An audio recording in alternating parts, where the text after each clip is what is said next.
রাতের নির্জনতায় হঠাৎ কেউ কানে ফিসফিস করে বলে ওঠে, আমি আছি। কেউ ঘরে নেই, দরজা বন্ধ, বাতাসও নেই। তবুও বুকের ধুকপুকানি যেন থামতেই চায় না। প্রশ্ন জাগে, ভূত বলে কি সত্যি কিছু আছে? ভূত বা অতিপ্রাকৃত সত্তার অস্তিত্ব নিয়ে মানুষের কৌতূহল যুগ যুগ ধরে রয়েছে। পৃথিবীর প্রায় সব সংস্কৃতি ও ধর্মেই ভৌতিক বা অলৌকিক শক্তির কথা বলা হয়েছে। কেউ বিশ্বাস করেন, কেউ আবার বলেন সবই মন গড়া গল্প। তাহলে প্রশ্ন থেকেই যায়, ভূত বলে কি সত্যি কিছু আছে? এই ভিডিওতে আমরা বিশ্লেষণ করব ধর্ম, সংস্কৃতি, বিজ্ঞান ও মানুষের অভিজ্ঞতার আলোকে। ভূতের ধারণা কোত্থেকে এলো? প্রাচীনকাল থেকেই মানুষের মনে মৃত্যুর পরের জীবন নিয়ে প্রশ্ন ছিল। যখন কেউ হঠাৎ করে মারা যেত, তার আত্মা কোথায় যায়? এই প্রশ্ন থেকেই ভূতের ধারণার জন্ম হয়। এখানে আমি সরাসরি আত্মার প্রসঙ্গ টেনে আনলাম, তবে আত্মার অস্তিত্ব আছে কি নেই এই নিয়েও একটা বিস্তারিত ভিডিও বানানো সম্ভব।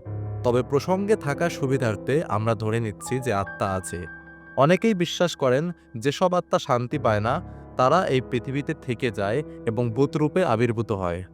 ভারতীয় সংস্কৃতিতে যেমন রয়েছে প্রেতাত্মা, পশ্চিমা সংস্কৃতিতে যেমন রয়েছে ঘোস্ট বা স্পিরিট, মুসলিম ধর্মে রয়েছে অশরীরী জিন, হিন্দু ধর্মে পিশাচ, ভূত, ডাকিনী ইত্যাদি।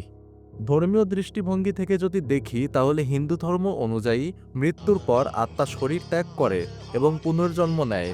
তবে যদি কেউ আকস্মিক বা অপ্রাকৃতিকভাবে মারা যায়, তার আত্মা কখনো দুনিয়াতে রয়ে যেতে পারে। তারা তখন ভূত বা প্রেত হিসেবে পরিচিত হয়। ইসলামে ভূতের ধারণা সরাসরি না থাকলেও জিন নামক এক বিশেষ সত্তার কথা বলা রয়েছে। জিনরা আল্লাহরই সৃষ্টি। মানুষের মতো তারও স্বাধীন ইচ্ছাশক্তি রয়েছে, কিন্তু তারা অদৃশ্য হয়ে মানুষের সাথেই পৃথিবীতেও বসবাস করে। খ্রিস্টান ধর্মে আত্মার অস্তিত্বে বিশ্বাস রয়েছে। কেউ কেউ বিশ্বাস করেন মৃত্যুর পর আত্মা স্বর্গ বা নরকে যায়। আবার কেউ বিশ্বাস করেন যে আত্মা কিছু সময় পৃথিবীতে থেকে যেতে পারে। তবে বিজ্ঞান কি বলছে? বিজ্ঞান ভূতের অস্তিত্বকে সরাসরিভাবে অস্বীকার করে। তবে বিজ্ঞানীরা কয়েকটি সম্ভাব্য ব্যাখ্যা দিয়েছেন। ১. মনস্তাত্ত্বিক ব্যাখ্যা।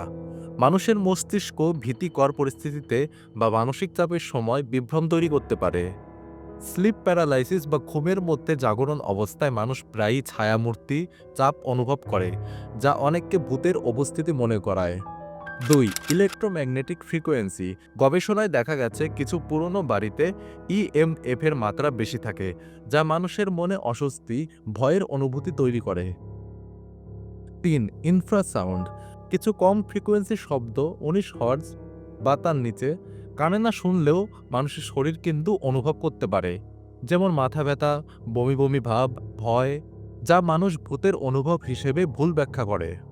বিশ্বজুড়ে কিন্তু বিভিন্ন রকমের ভৌতিক কাহিনী ও ঘটনা জনপ্রিয় হয়েছে। এর মধ্যে গুরুত্বপূর্ণ একটা হচ্ছে অ্যামিটিভিল হরর, যেটা কিন্তু আমেরিকান।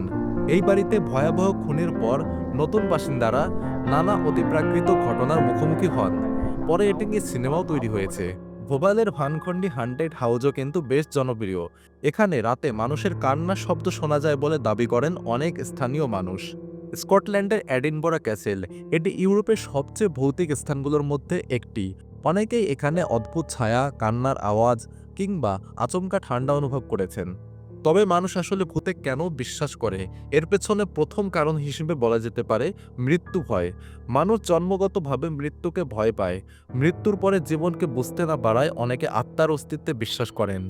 সমাজ ও সংস্কারও কিন্তু গুরুত্বপূর্ণ একটা মাধ্যম। শৈশব থেকে ভূতের গল্প, ধারাবাহিক, সিনেমা এসবের প্রভাবে আমাদের মনে এক বিশেষ ভীতি ও কৌতূহল জন্মায়। আবার অনেকের ব্যক্তিগত অভিজ্ঞতাও রয়েছে। অনেকেই দাবি করেন যে তারা ভূতের উপস্থিতি অনুভব করেছেন বা কোনো অতিপ্রাকৃত ঘটনা দেখতে পেয়েছেন। যদিও এগুলো প্রমাণিত নয়, তবে এরকম অভিজ্ঞতা মানুষকে বিশ্বাসী করে তোলে। ভূতের অস্তিত্ব নিয়ে নানা বিতর্ক রয়েছে। এক পক্ষ ভূতের অস্তিত্বের পক্ষে, আবার আরেক পক্ষ ভূতের অস্তিত্বের বিপক্ষে। যারা পক্ষে রয়েছেন তাদের দাবি হচ্ছে হাজার হাজার বছর ধরে নানা সংস্কৃতিতে ভূতের উপস্থিতি ও তাদের কার্যকলাপের বর্ণনা রয়েছে। বহু মানুষ তাদের ব্যক্তিগত অভিজ্ঞতা শেয়ার করেছেন। কিছু ভিডিও, ফটো ও অডিও রেকর্ডিং রয়েছে যেগুলো এখনও ব্যাখ্যাতীত। আবার যারা ভূতের অস্তিত্বের বিপক্ষে রয়েছেন তাদের দাবি হচ্ছে বিজ্ঞানে ভূতের অস্তিত্বের কোনো পরীক্ষামূলক প্রমাণ নেই। অধিকাংশ তথাকথিত ভূতের ঘটনা পরে ভুয়া প্রমাণিত হয়েছে। মানুষের মানসিক অবস্থা, হ্যালুসিনেশন বা প্রাকৃতিক কারণেও এমন অনেক ঘটনা ঘটতে পারে। ভূতের কাহিনী বা হরর ঘটনার বিনোদন আজকের দিনে খুবই জনপ্রিয়। Cinema, series, YouTube channel, podcast সব জায়গাতেই ভূত ও অতিপ্রাকৃত বিষয়কে কেন্দ্র করে কন্টেন্ট তৈরি হচ্ছে। বেশ কিছু ইউটিউব চ্যানেলও রয়েছে যেখানে শুধুমাত্র ভূত বিষয়ে ভিডিও তৈরি হচ্ছে। যদিও অনেক সময় এগুলো স্ক্রিপ্টেড বা ড্রামাটাইজড, তবুও দর্শকদের কিন্তু আগ্রহ কমছে না। তাহলে ভূত কি সত্যি আছে? এই প্রশ্নের উত্তর এক কথায় দেয়া কঠিন। যেহেতু এখনও ভূতের অস্তিত্ব নিয়ে কোনো বৈজ্ঞানিক নিশ্চয়তা পাওয়া যায়নি, তাই এটিকে নিছক বিশ্বাস বা সংস্কার হিসেবে ধরা যায়। তবে পৃথিবীর নানা জায়গায় ঘটে যাওয়া ঘটনা, ব্যক্তিগত অভিজ্ঞতা এবং সমাজে প্রচলিত বিশ্বাস অনেক সময় আমাদেরকে ভাবিয়ে তোলে। বিশ্বাস ও অভিজ্ঞতা অনেক সময় বিজ্ঞানের বাইরে গিয়ে অনুভূতির জায়গায় কাজ করে। তাই কেউ কেউ বিশ্বাস করেন, কেউ কেউ করেন না। তবে এটি একেবারে ব্যক্তিগত উপলব্ধি এবং দৃষ্টিভঙ্গির বিষয়। ভূতের অস্তিত্ব নিয়ে নানা বিতর্ক ও কৌতূহলের শেষ নেই। কেউ বলেন সবই মনের ভুল, আবার কেউ বলেন যেখানে বিজ্ঞান থেমে যায় সেখান থেকেই শুরু হয় অন্য এক জগৎ। হয়তো ভবিষ্যতের বিজ্ঞান একদিন এর এক সঠিক ব্যাখ্যা দিতে পারবে। তার আগে পর্যন্ত এই প্রশ্ন থেকেই যাবে, ভূত বলে কি সত্যি কিছু আছে?